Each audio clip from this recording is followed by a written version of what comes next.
Welcome. Oh Yay here, also known as Mama Earth. I am here to bring the soul session for this um, amazing, spectacular, deeply powerful new moon that's coming on the 13th in Scorpio with a total eclipse of the sun between Venus and Alcyon, or the Alcyon, or the midnight throne. I want to talk to you a little bit before I talk about the message. I want to go back a little bit because I want you to understand that this message is not to conflict with any other belief system that you might hold. This message is to assist, to deepen, to widen the messages that you already hold, the beliefs that you already hold. So understand that now that we know without a doubt the time goes back for humans a very, very long time, I want you to understand that prior to 3000 BC or so, give or take 100 years or so,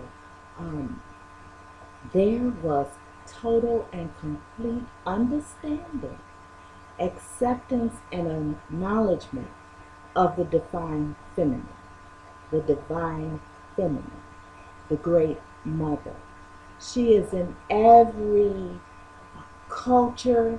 She is in the artwork. She is in the stories. And from the beginning of consciousness, when one looked out into the world, can you imagine seeing the moon hanging so low and full and bringing the tide in, the ebb and flow and the phases of the moon shifting, and the female body mirroring and giving?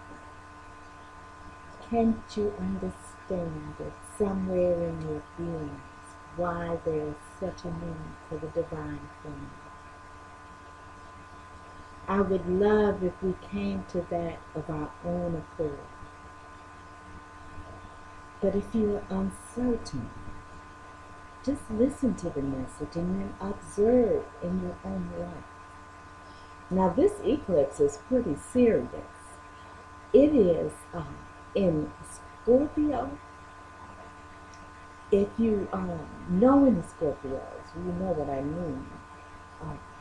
Very deep people, people who have the ability to go into the darkness, and they seem to have a headlight where the third eye is, because they seem quite comfortable in the darkness. It's no wonder that this month is also the month for acknowledging the dead or the ancestors.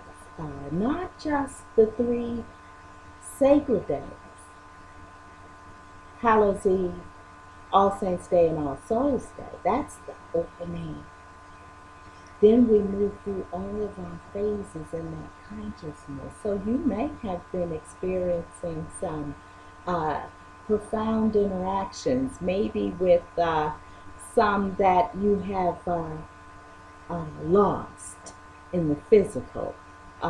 Maybe some dreams, maybe some heightened sexual desires. All of that can be found in that cauldron of the deep and the dark.